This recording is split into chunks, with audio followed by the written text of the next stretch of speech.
What's going on, guys? Farmer Chris is coming to you in his Sunday best. Actually, it's just really cold, and this was the closest long sleeve thing I could find.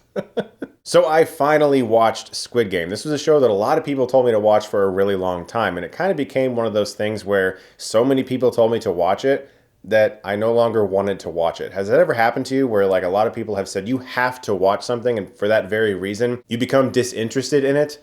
Well, I finally sat down to watch Squid Game, and we're going to talk about it. But first, this portion of the video is sponsored by Nissan, who is the official sponsor of the upcoming film Thrill Driver starring Eugene Levy. Okay, so I was given early access to a trailer for a new film starring the great Eugene Levy, and we are going to watch it together.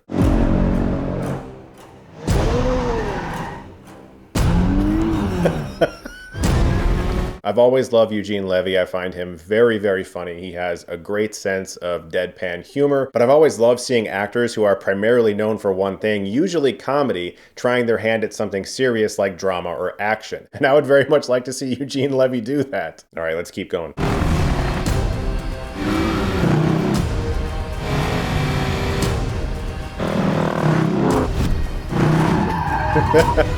Seeing the Nissan Z in action here, and Eugene Levy behind the wheel, with beautiful flowing locks of hair, by the way, remind me that most of the time in chase scenes with films, there's way too many cuts. They're filmed too shaky. You don't really get a sense of what's going on. The action doesn't feel like you really understand where everyone is, where the characters are. And this, however, is filmed very nicely, so I hope whenever we get to see more of Thrill Driver, we get an even extended look at this chase.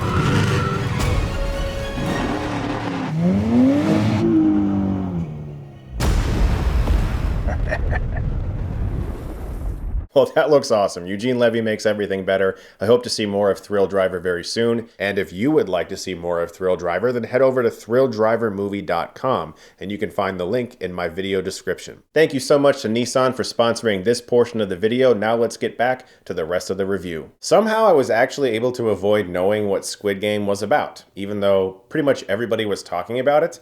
I knew it had something to do with a Hunger Games-esque tournament of sorts, but I didn't really know anything beyond that. And while I have like minor gripes with the show as it went along and a few things that I would have liked to have happened differently, I was mostly riveted for the entire 9-episode run of Squid Game. The show also did something really unique that I was surprised by that we'll talk about in a second, but essentially, if you don't know, Squid Game is about a group of people who are invited to take part in a tournament of sorts. They don't really have all of the details, but they know there's a big prize involved. Each one of these people is very downtrodden in life, whether they're drowning in debt, or they've been involved in some kind of criminal activity, or they have family members in need of very expensive operations or surgeries.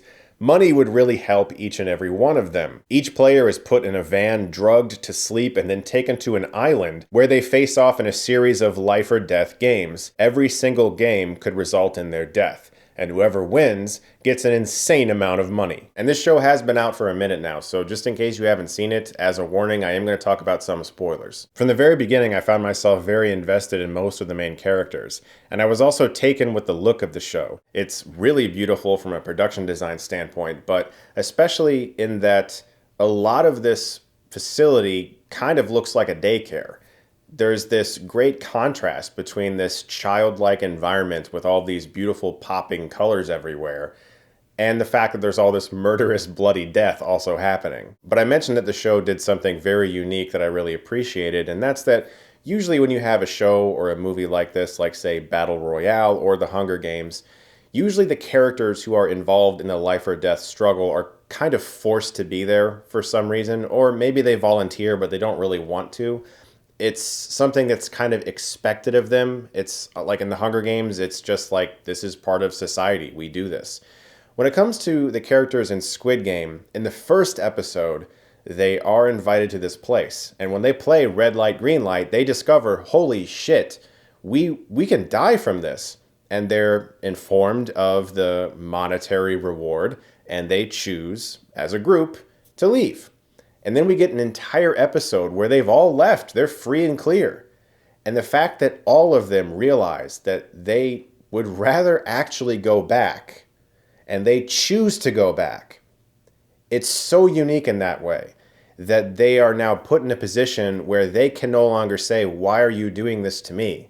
Why are you forcing me to do this? How could you do this to me? Because they all made the choice to go back knowing the stakes. And it allowed the writer-director to do a lot of really complex things with these relationships, because immediately people form teams and they try to make friends. They think that's going to help them. In some cases it does very early on, but as you begin to realize, these games are designed to rip friendships apart, and it really doesn't help. And as the numbers dwindle of the people who are surviving, everyone starts to turn on each other. And they're really only friends to an extent, and how much they can help each other through the games. And once they can't help each other anymore, all bets are off. The games themselves were also excruciating to watch, but very entertaining. The first one was Red Light, Green Light, where a robotic girl killed a bunch of people, and that was really the initial reaction to, oh my god, this is real. The Honeycomb Challenge, though, was amazing, because I love that they set up that one of the characters kind of knows what's about to happen. And when our lead chooses the umbrella, we cut back to that other character and he's like, yeah, I think you're screwed, man. But he's not going to say that. He keeps that in. And you realize right there that that guy has the potential to be the main antagonist of the show. If he keeps making choices like that, he's going to become the main villain, and he does. Because there's characters like this gang leader who's the most obvious brash villain of everyone. But it's the people who you think are your friends who end up being the real villains. And that's just phenomenal storytelling, because any one of these people could be a villain to someone else because they're simply motivated to survive. No one's really a bad guy, so to speak. There's no mustache twirling here going on. This is just humanity. James Cameron talks about adversaries. If you watch his masterclass, he doesn't like using the term villain. He thinks it's sort of outdated. So he likes the term adversary. Who's standing in the way of our protagonist? The tug of war was also fairly riveting, and I loved how the old man, who was my favorite character in the show for a while, we'll talk about that later, instantly was like, look, just shut up. This is what you have to do. Everyone has to stand in this way, and you have to pull in this way, and that's how we win. And when you look back on that character's turn later, that makes sense, that he would be like, listen, to me, this is how we're going to do it. Everyone just shut up for a second. This is how it happens. Because he wants to survive.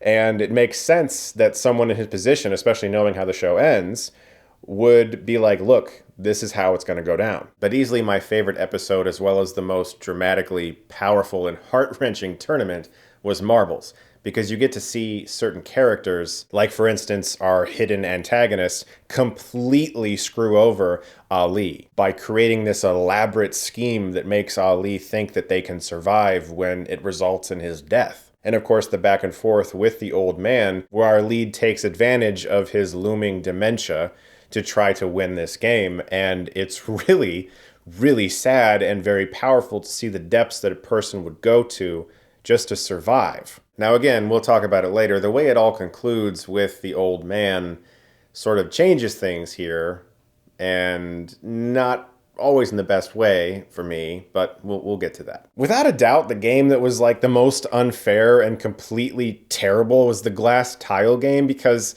it doesn't really take skill. It's just kind of like a 50-50 chance of dying. And if you're in the front, like, you will die. Like, that game is designed to weed out as many people as possible from winning that money. That game is the colander, and they're the fucking water. And I kind of found myself wishing that more players would try to do clever things like jump on the railings themselves instead of just immediately jumping to the glass. Like, if they had just planted both feet on the railings, they could have maybe tested the glass, and I don't think that would have broken any rules. It wasn't until the guy who used to work in a glass factory was like, hey, I'm pretty sure I know the difference. Like, where you saw a character doing anything other than just jumping to their potential death. And I also didn't like how that game ended. There was no warning about the glass just exploding. The girl is actually slowly dying as a result of that final explosion, which, I don't know, like that whole game, I mean, it was very scary and there was a lot of tension. It just seemed so terrible, I guess. That was kind of the point. But I don't know, it didn't really seem like it involved too much skill. It was just pure chance, which made it far less interesting. When it eventually comes down to the final Squid game, I really loved this fight, and I loved that our hero chooses to just say, you know what, never mind. And he tries to actually end it without winning anything, which is very satisfying, and even more so that he actually does end up winning and he is the only survivor. Because I love that character, Song Gi-hun. So sorry, I really did try. I love him, and I love seeing his progression throughout the show, and starting in like this sort of very small spot as a gambler, someone who's just completely desperate, and ending in the way he does when he chooses to turn around and say, you know what, I'm going to take the fight back to these people. That's a massive character arc. So things I didn't love. The VIPs, the English speaking actors, were... It was bad. They were bad. They gave bad performances. And I don't know if it might have been a translation issue when you have a Korean director directing English-speaking actors, but you also have Korean editors who are editing the show. And so you're trying to gauge performances in another language. And so I don't know. That could have something to do with it, or maybe they were just really shitty. I don't know. But I didn't like the VIPs. And I didn't love the twist with the old man, that he was actually the mastermind behind all of this, and he wanted to take part in the games because he just wanted to do one more thing before he died. It made sense that when it came to tug of war, he was like, look, this is what we're going to do to survive. It made sense that he manipulated the marbles game in the way he did, because I don't know what he would have done in the glass tile game. Unless he immediately runs to the number 16 vest and puts that on, he's probably going to die. Part of me thinks maybe he was actually willing to die, and the adrenaline rush of that risk was something he wanted this late in life. But I think purely from a storytelling perspective, the twist would make less sense if he was involved in the glass tile game. There would just be more questions about his motivations. And so it's a good thing that he's not. But I love that character, and I really was disappointed that he ended up being like the main antagonist. I just didn't really need it to enjoy the show. I think sometimes writers, and I've definitely done this myself, we kind of feel like we have to have a turn or a twist or a surprise. Like the audience needs that to feel like they've experienced something, and a lot of movies will do that, whether it's at the midpoint or towards the end. In the case of Squid Game, I loved it so much, and I didn't really need that extra jab at the end to enjoy the show. Also, I really loved the storyline with the detective who's there, who's sneaking around trying to figure out what exactly is going on. I'm not convinced that he's dead. I don't know. I didn't see enough of that body. You know what I mean? When my dude from I Saw the Devil shot him, I was like, I don't know. All in all, Squid Game was definitely worth watching. Once I got into it, I couldn't stop watching the episodes. I was just completely riveted by it. I didn't need the twist with the old man, but it's not like I hated it or anything. It just kind of was that thing that kind of nagged at me, and it made things previous less fun.